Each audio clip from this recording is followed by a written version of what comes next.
Hello students, welcome back to my YouTube channel. आज हम अध्याय 11 क्षेत्रकलन का अध्ययन करने वाले हैं। तो बिना देर किए चलिए शुरू करते हैं। इस अध्याय में हम समाकलन की सहायता से किसी बंद समतलीय आकृति का क्षेत्रफल ज्ञात करेंगे, जिसे क्षेत्रकलन कहते हैं। इसके अंतर्गत हमारा फर्स्ट पॉइंट है कि किसी वक्र और x अक्ष के द्वारा घिरा हुआ क्षेत्रफल ज्ञात करना जो x बराबर a और x बराबर b के मध्य स्थित हो। इसके लिए हम एक वक्र y बराबर fx पर विचार करते हैं, जिसके और x अक्ष के मध्य का क्षेत्रफल हम लोगों को ज्ञात करना है। लेकिन यह क्षेत्र बंद नहीं है और हम केवल बंद आकृतियों का क्षेत्रफल ही ज्ञात करेंगे। और इसकी हेल्प के लिए हमें यहाँ पर दिया गया है कि वह क्षेत्रफल x बराबर a और x बराबर b के मध्य है, जो कि वास्तव में y अक्ष के समांतर दो संरेखाएं होंगी। तो हमने इसमें दो संरेखाएं ली हैं, x बराबर a और x बराबर b। पहली रेखा x बराबर a है, दूसरी रेखा x बराबर b, और हमें अब ये वाला क्षेत्रफल ज्ञात करना है। इस क्षेत्रफल के सिरों को हम नाम देते हैं क्रमशः बिंदु a, b, c और d।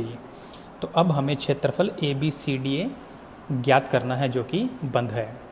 इस क्षेत्रफल को ज्ञात करने के लिए हम संपूर्ण क्षेत्रफल को ऊर्ध्वाधर आयताकार लघु पट्टियों के रूप में बांट लेंगे। जैसे हम यहाँ पर एक आयताकार पट्टी बना रहे हैं जो कि ऊर्ध्वाधर है,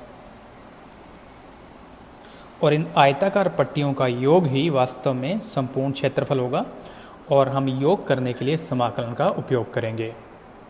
अब यदि हम ध्यान दें तो आयताकार पट्टी का एक सिरा x अक्ष पर है, जिसकी चौड़ाई को हम मान लेते हैं अत्यंत अल्प यानी कि dx, और इस आयताकार पट्टी का दूसरा सिरा जिस वक्र पर स्थित है उससे हम y का मान ज्ञात करेंगे, जो कि वास्तव में इस आयताकार पट्टी की लंबाई होगी। तो इस हिसाब से इस एकमात्र आयताकार पट्टी का क्षेत्रफल हमें प्राप्त होगा लंबाई गुना चौड़ाई यानी y गुना में dx। और ऐसी पट्टियों का योग जब हम a से लेकर b तक करेंगे, यानी x बराबर a से लेकर x बराबर b तक करेंगे, तो हमें संपूर्ण क्षेत्रफल ज्ञात होगा। योग से हमारा अभिप्राय यहाँ पर समाकलन करने से होगा। तो इसलिए अब इस क्षेत्रफल a b c d a वो हमें ज्ञात होगा। एक आयताकार पट्टी का क्षेत्रफल हमें मिल रहा है y गुणा में dx, और ऐसी पट्टियों का योग हम करेंगे समाकलन की सहायता से, और पट्टियाँ होंगी x बराबर a से x बराबर b तक। अब यहाँ पर y का जो मान है वो इस वक्र की सहायता से ज्ञात किया जाएगा, यानी आयताकार पट्टियों का दूसरा सिरा जिस वक्र पर होता है वहाँ से हम y का मान ज्ञात करेंगे, और इस समाकलन यानी निश्चित समाकलन को हल करते हुए हम इस क्षेत्रफल को ज्ञात कर लेंगे। अर्थात हम एक निश्चित समाकलन की सीमाओं और फलन का निर्धारण करते हुए क्षेत्रफल को ज्ञात करने वाले हैं। इसी प्रकार किसी वक्र और y अक्ष के द्वारा घिरा क्षेत्रफल जो कि y बराबर a और y बराबर b के बीच स्थित हो, कुछ इस प्रकार ज्ञात करेंगे। और इसके लिए हम एक वक्र x बराबर fy पर विचार करते हैं, और हमें y अक्ष और इस वक्र के मध्य स्थित क्षेत्रफल ज्ञात करना है, लेकिन यह बंद नहीं है। और इसकी सहायता के लिए हमें दिया गया है y बराबर a और y बराबर b, जो कि वास्तव में x अक्ष के समानांतर संरेखाएं होंगी। तो हम लोग y बराबर a और y बराबर b के मध्य इन क्षेत्रफल को ज्ञात करते हैं। पहली रेखा है y बराबर a और दूसरी रेखा है y बराबर b। इस क्षेत्रफल के सिरों को हम पुनः बिंदुओं के रूप में a, b, c और d नाम दे देते हैं, और अब हमें क्षेत्रफल a, b, c, d, a ज्ञात करना है, जो कि बंद है। इस संपूर्ण क्षेत्रफल को ज्ञात करने के लिए हम क्षैतिजाकार लघु पट्टियों की कल्पना करते हैं, जिनका एक सिरा y अक्ष पर होगा और दूसरा सिरा दिए गए वक्र पर, जिसकी चौड़ाई को हम dy ले लेते हैं और लंबाई को हम ले लेते हैं x। इस एक आयताकार पट्टी का क्षेत्रफल होगा लंबाई गुणा चौड़ाई यानी x गुणा में dy। और ऐसी पट्टियों का योग जब हम y बराबर a से लेकर y बराबर b तक करेंगे, योग से मतलब है हमारा इंटीग्रेशन से, तो इस इंटीग्रेशन की सीमा बन जाएगी y बराबर a से y बराबर b, तो हमें संपूर्ण क्षेत्रफल ज्ञात होगा। अब यहाँ पर x का मान हम पट्टियों के दूसरे सिरे पर स्थित वक्र से ज्ञात करेंगे, जो कि फिलहाल हमें प्राप्त हो रहा है fy। तो इसे इंटीग्रेशन का मान होगा y बराबर a से y बराबर b fy और dy, जिसे हल करते हुए हम अभिष्ट क्षेत्र का क्षेत्रफल ज्ञात कर लेंगे। इस विधि से क्षेत्रफल को ज्ञात करने के लिए सर्वप्रथम दिए गए वक्र का एक कच्चा चित्र बना लेना चाहिए और दिए गए क्षेत्र को आयताकार पट्टियों के रूप में बांटना चाहिए और ये देखना चाहिए कि वह आयताकार पट्टियाँ x अक्ष पर लेना या y अक्ष पर लेना अधिक सुविधाजनक है या नहीं। यदि आयताकार पट्टियाँ x अक्ष पर आ रही हों तो हमें y dx का उपयोग करना चाहिए और यदि आयताकार पट्टियाँ y अक्ष पर आ रही हों तो हमें x dy का उपयोग करना चाहिए। रही बात यदि हम y dx का उपयोग करते हैं तो y का मान इस वक्र से ज्ञात करना चाहिए और यदि हम dy का यूज़ कर रहे हों तो हमें x का मान इस दिए गए वक्र से ज्ञात करना चाहिए। शेष रही हमारी निश्चित समाकलन की सीमाएं, तो हमेशा इस बात के बारे में सोचना चाहिए कि ऐसी आयताकार पट्टियों का योग कौन से पॉइंट से लेकर कौन से पॉइंट तक किया जाएगा, वही आपकी निश्चित समाकलन की सीमाएं होंगी। तो इस प्रकार निश्चित समाकलन की सहायता से हम क्षेत्रफल को ज्ञात करना सीखेंगे। नेक्स्ट हम क्वेश्चन करते समय कुछ विशेष बातों का ध्यान रखेंगे, जिसमें से फर्स्ट है कि यदि कोई वक्र किसी अक्ष के पारित सममित हो तो किसी एक भाग का क्षेत्रफल ज्ञात करना चाहिए और सममित भागों की कुल संख्या से गुणा करके संपूर्ण क्षेत्रफल ज्ञात कर लें। और इस चीज़ को एक्सप्लेन करने के लिए हम चित्रानुसार एक वृत्त लेते हैं, जिसके अक्षों पर प्रतिच्छेद बिंदु हम मार्क कर रहे हैं A, B, C और D से, और इसका केंद्र है मूल बिंदु 0, 0 पर।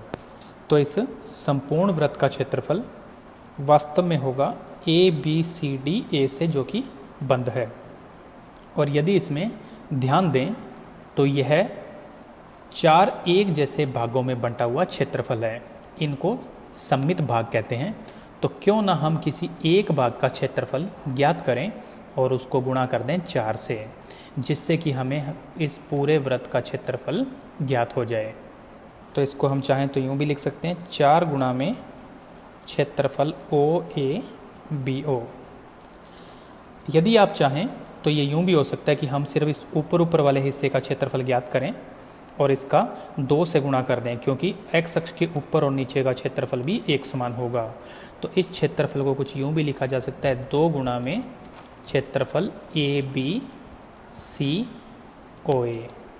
दूसरी इम्पोर्टेंट बात है कि क्षेत्रफल सदैव धनात्मक होता है, अतः यदि कोई क्षेत्रफल हमें ऋणात्मक मिल जाए तो मापांक का उपयोग करते हुए उसे धनात्मक बना लेना चाहिए। और यदि हम किन्हीं 2 या 2 से अधिक क्षेत्रफल का योग करना चाहें तो भी हमेशा योग करने से पहले मापांक का प्रयोग करना चाहिए, जिससे वास्तव में कुल क्षेत्रफल ज्ञात करते समय हम उन्हें घटा ना लें। इस पॉइंट को एक्सप्लेन करने के लिए हम एक क्षेत्र ले रहे हैं जो x अक्ष के ऊपर और नीचे स्थित है, कुछ इस प्रकार से। और मान लेते हैं कि इस ऊपर वाले क्षेत्र का क्षेत्रफल है 2 और नीचे वाले क्षेत्र का क्षेत्रफल भी है 2।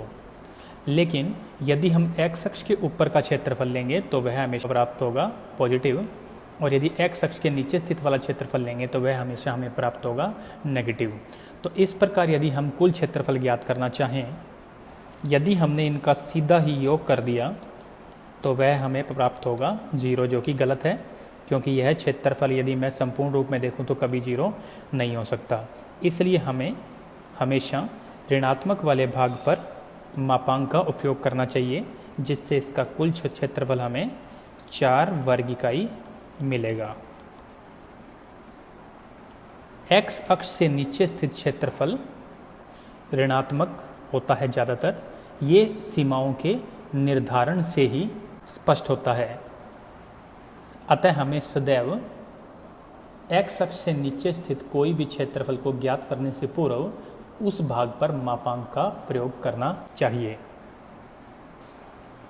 अब यहाँ तक आते आते हमें एक बात के बारे में मालूम हो चुका है कि किसी भी क्षेत्रकलन को ज्ञात करने के लिए हमें एक कच्चे चित्र यानी रफ फिगर की आवश्यकता होगी, और उसके लिए हमें कुछ विशेष वक्रों के बारे में पहले ही सीख लेना चाहिए, जो हम कक्षा 11 में अध्ययन करके आ चुके हैं, जिसमें पहला है वृत्त या सर्कल।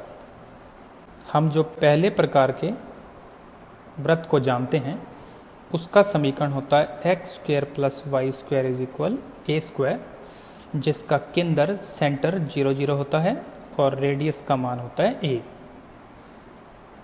और यदि इसकी फिगर के बारे में सोचें तो कुछ इस प्रकार होती है, जिसका केंद्र होगा मूल बिंदु पर और ये वाली दूरी ए होगी जिसको हम कहते हैं रेडियस, और ये वाली दूरी भी ए होगी। इस आधार पर इसके ये वाले सिरे को बन जाएंगे ए कोमा 0, ये वाला सिरा बनेगा 0 कोमा ए, और यहाँ वाला सिरा बनेगा माइनस ए कोमा 0, और यहाँ वाला सिरा बन जाएगा 0 कोमा माइनस ए, और इसमें सममित भागों की कुल संख्या बनेगी 4।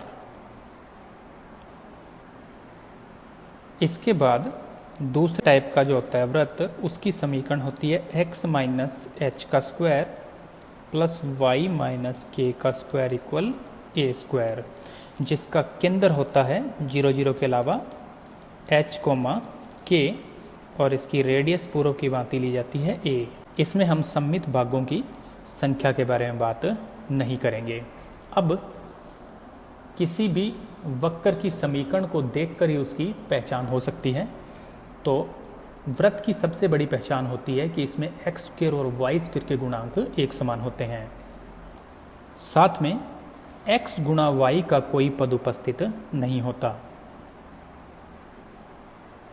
दूसरा हमारा विशेष वक्र है दीर्घवृत्त या एलिप्स, जिसकी समीकरण होती है एक्स स्क्वायर बटे ए स्क्वायर प्लस वाई स्क्वायर बटे बी स्क्वायर बराबर 1 के रूप में, जिसका केंद्र वृत्त के जैसे ही होता है मूल बिंदु पर, और इसमें सममित भागों की संख्या होती है 4। अब यहाँ पर इसके भी मुख्यतः 2 रूप होते हैं जो कि a और b के मान के ऊपर डिपेंड करते हैं। यदि a का मान b से बड़ा हो तो दीर्घवृत्त अंडाकार रूप में x अक्ष के ऊपर फैला हुआ होगा, जिसका केंद्र 0 0 होगा और x अक्ष पर स्थित मान होगा a और y अक्ष पर स्थित मान होगा b, जिसे क्रमशः दीर्घ अक्ष और लघु अक्ष भी कहते हैं। यहाँ स्पष्ट है कि सममित भागों की कुल संख्या बन रही है 4। दूसरे केस में यदि a का मान b से छोटा हो तो इस स्थिति में दीर्घवृत्त अंडाकार रूप में y अक्ष के ऊपर फैला हुआ होता है, जिसमें ये वाली दूरी a होगी और ये वाली दूरी b होगी। इसमें दीर्घ अक्ष b होगा जबकि लघु अक्ष a से बनेगा, और इसका मूल बिंदु भी इसका केंद्र भी मूल बिंदु ही होगा। और दीर्घवृत्त की सबसे बड़ी पहचान होती है कि इसमें एक्स स्क्वायर और वाई स्क्वायर के गुणांक एक समान नहीं होते और एक्स वाई का पद भी नहीं होता।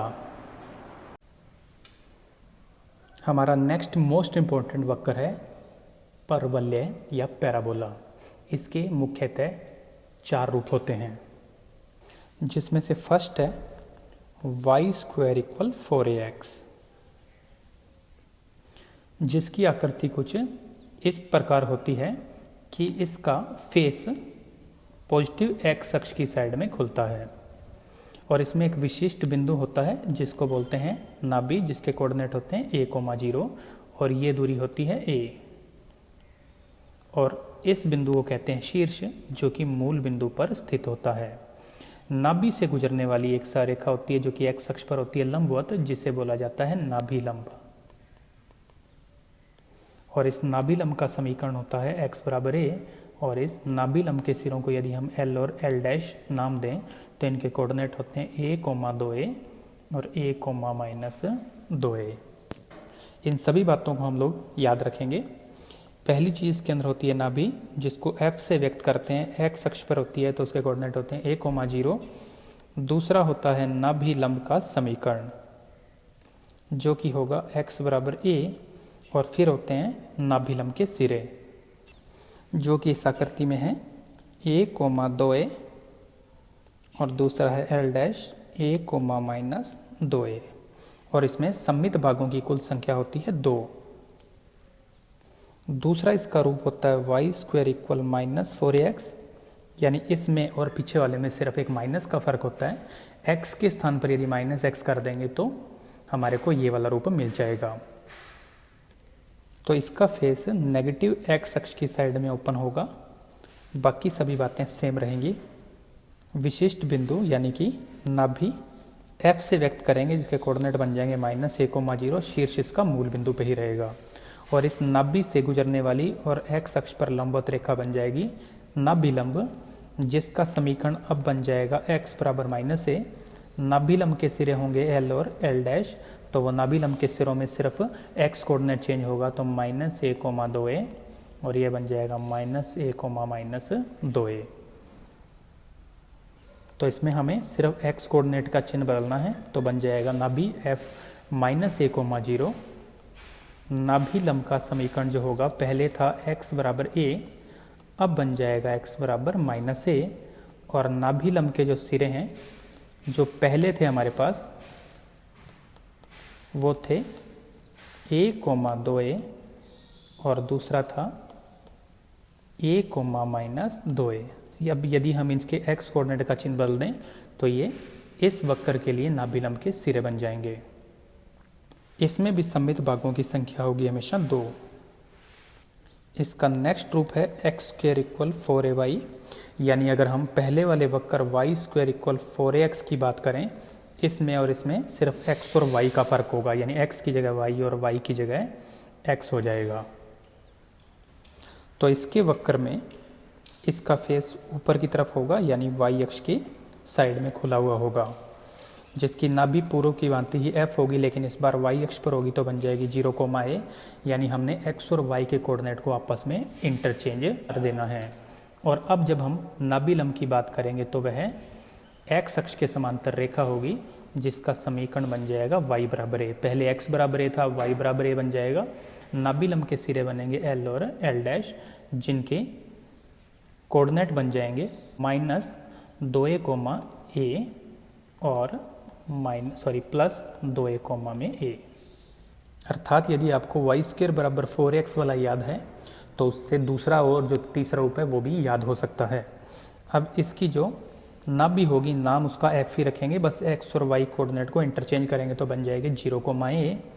अब नाभि लंब का जो समीकरण होगा वो पहले x बराबर a था, अब बन जाएगा y बराबर a। और जो नाभि लंब के सिरे हैं, जिनको हम क्रमशः L और L' नाम दे रहे हैं, तो L बन जाएगा इसके अंदर -2a, a, और L' बन जाएगा 2a, a।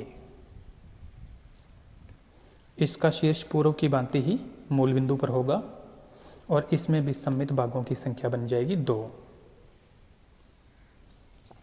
इसका चौथा रूप होगा x² = -4ay। ये पिछले वाले रूप से जस्ट उल्टा है, यहाँ पर उसमें y के स्थान पर यदि -y कर देंगे तो हमें चौथा रूप मिल जाएगा। इसमें वक्र का फेस नेगेटिव y अक्ष की तरफ ओपन होगा। नाभि पूर्व की भांति ही f से व्यक्त करेंगे, लेकिन उसके कोऑर्डिनेट y का जो चिन्ह उसको बदल के बन जाएंगे 0, -a। और अब जो नाभि लंब होगा उसमें भी y का कोऑर्डिनेट पीछे से चेंज हो जाएगा, जिसके सिरे यदि हम L और L' ले लें तो उसके कोऑर्डिनेट बन जाएंगे -2a, a, और जो L' है वो बन जाएगा 2a, -a। और इसका शीर्ष पूर्व की भांति ही मूल बिंदु पर ही होगा। तो इस प्रकार जो हमें सूचनाएं मिल रही हैं, नाभि होगी F 0, -a पर। नाभि लंब इसका हमारे को मिल जाएगा y बराबर -a, ये इसका समीकरण बन गया। और नाभिलंब के सिरे बन जाएंगे L -2a कोमा -a और L डैश बन जाएगा 2a कोमा में -a और इसमें भी सममित भागों की संख्या होगी 2 और इसकी जो पहचान होती है वह ये होगी कि इसमें एक्स स्क्वेयर और वाई स्क्वेयर के पद एक साथ नहीं आते। यदि एक्स स्क्वेयर आएगा तो वाई आएगा और यदि वाई स्क्वेयर आएगा तो एक्स आएगा, यानी 1 की घात 2 होगी और 1 की घात 1 होगी। हमारा चौथा महत्वपूर्ण वक्र है सरेखा और इसकी पहचान होती है एक्स और वाई में एक घातीय समीकरण जो कि ax plus B Y plus C बराबर 0 के रूप में होगी, जिसे सदैव अंतःखंड रूप में बदल लेना चाहिए, जिससे अक्षों पर उसके प्रतिच्छेद बिंदुओं को ज्ञात करते हुए यदि हम मिला दें तो हमें उस सरेखा का वक्र मिल जाएगा। और इसके लिए यदि हम याद करें तो कक्षा 11 में हमने ये काम बहुत बार किया है, जिसमें हमारे पास सरेखा होती है ax plus B Y plus C के रूप में। सबसे पहले कांस्टेंट को उठा के दूसरे साइड में शिफ्ट कर दें तो बन जाएगा ax plus B y is equal -c। Next step में इस -c का हम दोनों पक्षों में भाग लगा दें तो बन जाएगा ax बट्टे में -c प्लस बी वाई बट्टे में -c और इज इक्वल 1। अब इस a और b को हम हर में शिफ्ट कर लें तो ये बन सकता है x बट्टे में -c बटा a प्लस y बट्टे में -c बट्टे में b इज इक्वल 1, जो कि अंतःखंड रूप में सरेखा का समीकरण होता है। यह x अक्ष पर अंतःखंड होगा और यह y अक्ष पर अंतःखंड, या यूँ कहूँ कि इसका x अक्ष पर प्रतिच्छेद बिंदु बन जाएगा -c बटे a कोमा 0 और y अक्ष पर प्रतिच्छेद बिंदु होगा 0 कोमा -c बटे b। इन दोनों बिंदुओं को मिलाते हुए हम इस सरेखा का कच्चा चित्र बना सकते हैं। इसके साथ साथ हमें दो विशेष प्रकार की सरेखाएं x बराबर a और y बराबर b के बारे में भी समझ लेना चाहिए। x बराबर a जो सरेखा होती है वह y अक्ष के समांतर होगी और जबकि y बराबर b सरेखा x अक्ष के समांतर होती है। नेक्स्ट हमारे पास अत्यंत महत्वपूर्ण वक्र है sin x और cos x के लिए, जिसमें sin x का वक्र कुछ इस प्रकार होता है, जो कि मूल बिंदु से होकर गुजरता है, जिसमें कोण होता है x बराबर 0 डिग्री। इस बिंदु पर इसके सामने कोण होगा x बराबर पाई बटे 2, यहाँ पर कोण होगा पाई, इस बिंदु पर कोण होगा 270 डिग्री यानी 3 पाई बटे 2 और इस पर कोण होगा 2 पाई। इसी प्रकार से यदि पीछे की तरफ चलें तो यहाँ पर कोण होगा -पाई बटे 2, -पाई, -3 पाई बटे 2 और -2 पाई। इसके बाद जो cos x का वक्र है जो कि लगभग sin x के जैसे ही होता है, लेकिन यदि आप अंतर देखेंगे तो यह मूल बिंदु से गुजर रहा है जबकि यह मूल बिंदु से होकर नहीं गुजरता। यहाँ पर x बराबर 0 डिग्री होता है, यहाँ पर होगा x बराबर पाई बटे 2, यहाँ पर होगा पाई, यहाँ पर प्लस का 3 पाई बटे 2 और जबकि यहाँ पर कोण हो जाएगा 2 पाई। इसी प्रकार से यदि हम पीछे की तरफ बढ़ें तो यहाँ पर कोण बनता है -पाई बटे 2, यहाँ पर कोण होगा -पाई, यहाँ पर कोण होगा -3 पाई बटे 2 और इस जगह पर कोण बन जाएगा 2 पाई, -2 पाई। तो इस प्रकार आपको इन दो विशेष वक्रों के बारे में भी याद रखना है। इनके अलावा यदि कोई अन्य वक्र हमारे पास आ जाए तो उस वक्र की स्थिति का निर्धारण करने के लिए हम अक्षों पर प्रतिच्छेद बिंदु ज्ञात करेंगे और उसके लिए बहुत ही आसान काम है। यदि आप वक्र की समीकरण में y बराबर 0 रखते हैं तो हमें x अक्ष पर प्रतिच्छेद बिंदु ज्ञात हो जाता है और यदि उस वक्र की समीकरण में x बराबर 0 रखते हैं तो हमें y अक्ष पर प्रतिच्छेद बिंदु ज्ञात हो जाता है। इन सभी बातों के साथ साथ कई बार पूरा वक्र न देकर किसी वक्र का एक भाग दिया जाता है और इसमें भी दो प्रकार की स्थिति होती है कि कई बार तो कह देगा कि आपको प्रथम चतुर्थांश में, द्वितीय चतुर्थांश में या x अक्ष से ऊपर, x अक्ष से नीचे, इन प्रकार के क्षेत्रफलों को आप ज्ञात करें। और बहुत बार ऐसा भी होता है कि वो वक्र की समीकरण इस प्रकार से आपको देगा जिससे आपको उसकी स्थिति का निर्धारण अपने आप करना होगा। फॉर एग्जाम्पल मैं एक एग्जाम्पल ले रहा हूँ, जैसे y is equal a² - x² का रूट। ये ऐसा वक्र है जो हमें अभी तक ज्ञात नहीं है, लेकिन यदि मैं इसका वर्ग कर दूं तो बन जाएगा y² is equal to the a² - x²।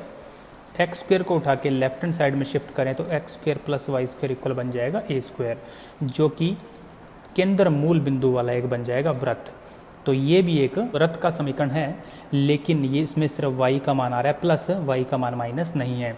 तो यह केवल वृत्त के ऊपरी भाग को व्यक्त करेगा, और यदि यहाँ पर माइनस होता तो यह केवल वृत्त के नीचे वाले भाग को व्यक्त करता। तो इस प्रकार के क्वेश्चन को करने के लिए हमें केवल वृत्त के ऊपरी भाग का क्षेत्रफल ही ज्ञात करना चाहिए, जो कि समीकरण से ही ज्ञात होगा। इसी प्रकार हम एक और एग्जांपल लेते हैं जिसमें y इक्वल लिखा होगा -2 और √x।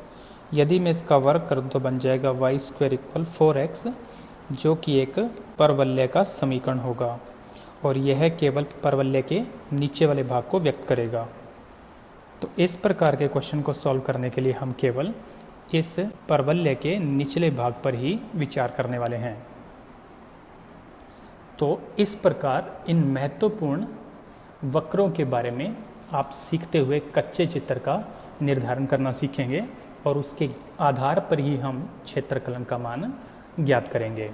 यह एक अत्यंत महत्वपूर्ण एक्सरसाइज है। आज के वीडियो में इतना ही। अगले वीडियो के साथ जल्दी मुलाकात होगी। धन्यवाद।